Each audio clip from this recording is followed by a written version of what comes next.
Hello dear friends, എല്ലാവർക്കും നമസ്കാരം. എല്ലാവർക്കും നമ്മുടെ ചാനലിലേക്ക് സ്വാഗതം. ഇന്ന് ഞാൻ വന്നിട്ടുള്ളത് മത്തങ്ങ മസാല റെസിപ്പി ആയിട്ടാണ്. ചോറിൻ്റെ കൂടെ നല്ല ടേസ്റ്റി ആയിട്ടുള്ള ഒരു സൈഡ് ഡിഷാണ്. അപ്പോൾ ചെറിയൊരു വീഡിയോ ആണ്, സ്കിപ്പ് ചെയ്യാതെ മുഴുവനായും കാണുക. വീഡിയോ കണ്ടിട്ട് നിങ്ങൾക്ക് ഇഷ്ടപ്പെടുകയാണെങ്കിൽ ഒന്ന് ലൈക്ക് ചെയ്യണം, മറ്റുള്ളവർക്ക് ഷെയർ ചെയ്ത് കൊടുക്കണം. നമുക്ക് നോക്കാം എങ്ങനെയാണ് മത്തങ്ങ മസാല തയ്യാറാക്കുന്നത്.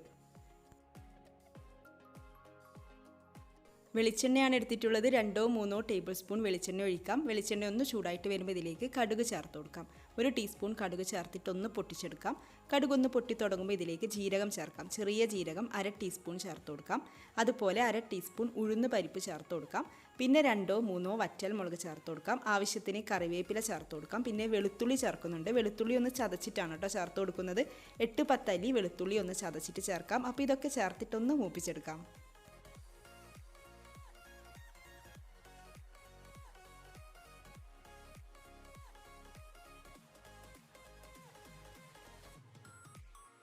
ഇനി ഇതിലേക്ക് സവാള ചേർത്ത് കൊടുക്കാം. ഒരു സവാള ഇതുപോലെ നീളത്തിൽ അരിഞ്ഞിട്ട് ചേർത്ത് കൊടുക്കാം. പെട്ടെന്ന് വഴന്ന് കിട്ടാൻ വേണ്ടിയിട്ട് ഉപ്പ് ചേർക്കാം. കുറച്ച് മാത്രം ഉപ്പ് ചേർത്ത് കൊടുക്കാം.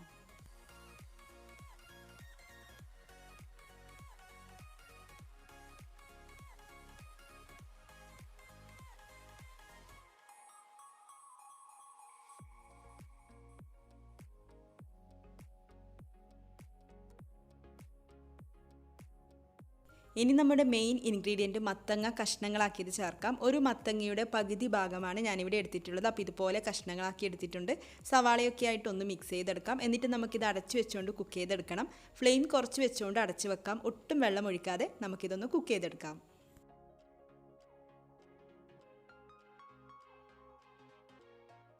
ഇടയ്ക്കൊന്ന് തുറന്ന് നോക്കാം. മത്തങ്ങ ഇവിടെ ഒട്ടും കുക്കായി വന്നിട്ടില്ല. അപ്പോൾ നന്നായിട്ടൊന്ന് ഇളക്കി യോജിപ്പിച്ചതിന് ശേഷം വീണ്ടും അടച്ചു വെക്കാം. മത്തങ്ങ കുറച്ചൊന്ന് കുക്കായിട്ട് വരുമ്പോൾ ഇതിലേക്ക് കുറച്ച് പൊടികളൊക്കെ ചേർത്ത് കൊടുക്കാനുണ്ട്. അപ്പോൾ ഈ ഒരു സമയം നമുക്ക് പൊടികളൊക്കെ ഒന്ന് മിക്സ് ചെയ്തെടുക്കാം. എന്തൊക്കെയാണെന്ന് നോക്കാം. ഞാനിവിടെ ഒരു ബൗളിലേക്ക് മഞ്ഞൾപ്പൊടി ചേർക്കുന്നുണ്ട്. 1/2 ടീസ്പൂൺ മഞ്ഞൾപ്പൊടി ചേർത്ത് കൊടുക്കാം. പിന്നെ മല്ലിപ്പൊടി 1 ടീസ്പൂൺ ചേർത്ത് കൊടുക്കാം. 1 ടീസ്പൂൺ മുളക് പൊടി ചേർത്ത് കൊടുക്കാം. പിന്നെ അതുപോലെ കാശ്മീരി ചില്ലി പൗഡർ ചേർത്ത് കൊടുക്കണം. 1 ടീസ്പൂൺ ചേർത്ത് കൊടുക്കാം. പിന്നെ കായം ചേർക്കുന്നുണ്ട്. കായത്തിൻ്റെ ഫ്ലേവർ ഇഷ്ടമാണെങ്കിൽ കുറച്ച് കൂടുതൽ ചേർക്കാം. 1/2 ടീസ്പൂൺ മുതൽ 1 ടീസ്പൂൺ വരെയൊക്കെ ചേർത്ത് കൊടുക്കാം. പിന്നെ ഇതിലേക്ക് കുറച്ച് ഉപ്പ് കൂടെ ചേർത്തിട്ട് ഒന്ന് നന്നായിട്ട് മിക്സ് ചെയ്തെടുക്കാം.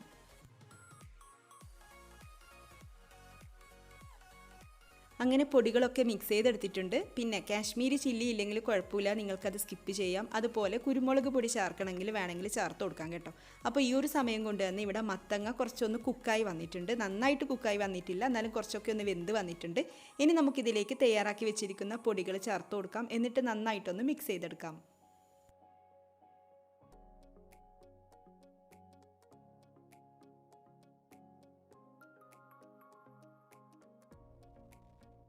അപ്പോൾ പൊടികളൊക്കെ ചേർത്തിട്ട് നല്ലവണ്ണം ഒന്ന് മിക്സ് ചെയ്തെടുത്തിട്ടുണ്ട്. ഇനി നമുക്കിത് അടച്ചു വെക്കാം. അടച്ചു വെച്ചുകൊണ്ട് വീണ്ടും വേവിച്ചെടുക്കാം. അങ്ങനെ മത്തങ്ങ ഇവിടെ നന്നായിട്ട് വെന്ത് വന്നിട്ടുണ്ട്. നമ്മളിതിലേക്ക് ചേർത്ത് കൊടുത്തിട്ടുള്ള പൊടികളുടെയൊക്കെ റോസ്മെല്ല് മാറി പൊടികളൊക്കെ നല്ലവണ്ണം ഒന്ന് മൊരിഞ്ഞ് വന്നിട്ടുണ്ട്. സവാളയൊക്കെ മൊരിഞ്ഞ് വന്നിട്ടുണ്ട്. നമ്മളിതിലേക്ക് ഒട്ടും വെള്ളം ഒഴിച്ചു കൊടുത്തിട്ടില്ല. അതാണ് ഈ ഒരു മസാലയ്ക്ക് പ്രത്യേക ടേസ്റ്റ് കൊടുക്കുന്നത്.